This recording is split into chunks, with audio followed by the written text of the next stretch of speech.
In our previous chapters, we could absorb the importance of poetry and literature to Angelou from a young age, and indeed, she became a poet and writer herself.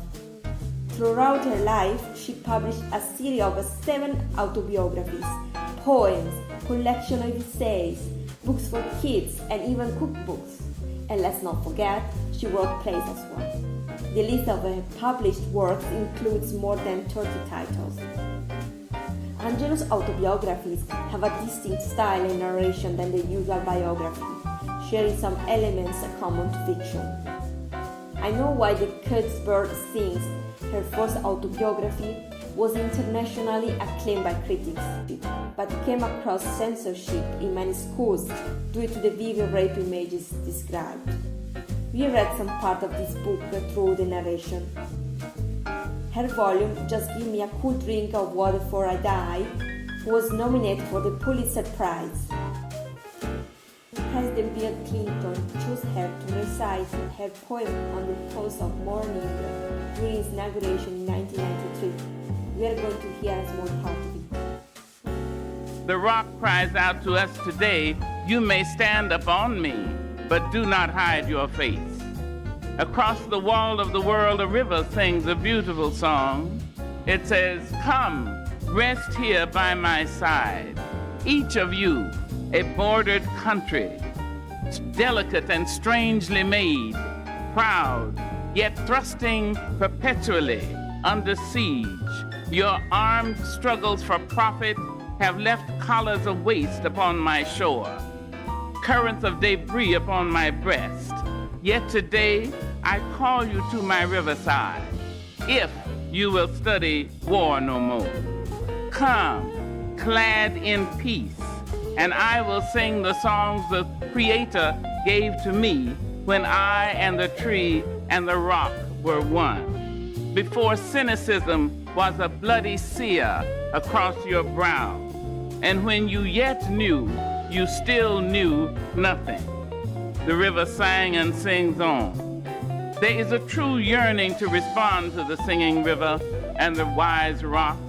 So say the Asian, the Hispanic, the Jew, the African, the Native American, the Sioux, the Catholic, the Muslim, the French, the Greek, the Irish, the rabbi, the priest, the sheik, the gay, the straight, the preacher, the privileged, the homeless, the teacher. They all hear the speaking of the tree. They hear the first and last of every tree speak to humankind today. Come to me, here beside the river. Plant yourself beside the river. A person should be able to be a painter and a plumber and a poet. You see, and I don't see why we have decided that we should only be one thing or the other. It should be and. I think, though, human beings often paint our own selves into corners or allow ourselves to be painted into corners. That is to say, we accept labels for ourselves and then say, this is what I do and this is all I do. Well, I don't believe that that is true of any human being. I think we all come from the Creator, trailing wisps of glory. With all the success that you've achieved, you could live anywhere that you want.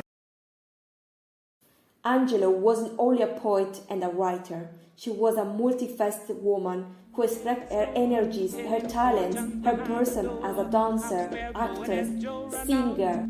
The more he began to shout, Rancho, hey, the man's at the door, Rancho, the man, he won't let me go, Rancho, Rancho, as fast as you can, Rancho, this police holding me. Director, producer, professor, and she was a civil rights fighter too, next to Malcolm X and Martin Luther King.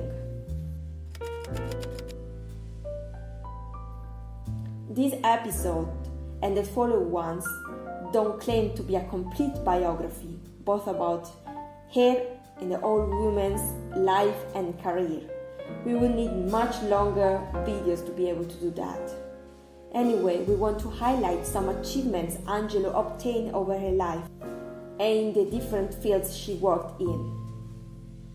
In 1972, she became the first African-American woman to have her screenplay turned into film, Georgia, Georgia. In 1973, she earned a Tony nomination for her supporting role in Jerome Skitty's play Look Away. In 1981, Wake Forest University offered her the Reynolds Professorship of American Studies. In 2000, President Clinton awarded her the National Medal of Arts. In 2010, President Barack Obama awarded her the Presidential Medal of Freedom for her remarkable and inspiring career in the arts. In 2012, she was a member of the inaugural class inducted into the Wake Forest University Writer Hall of Fame.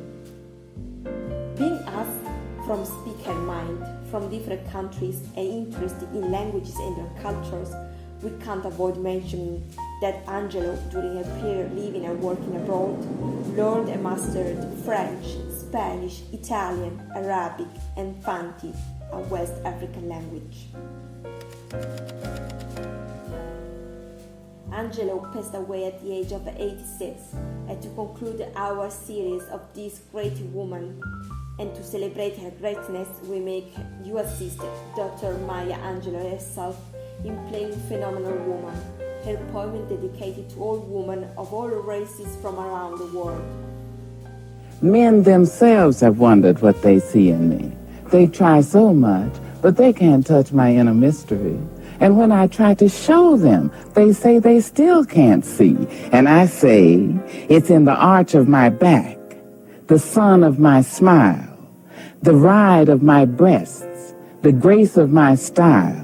And now you understand just why my head's not bowed.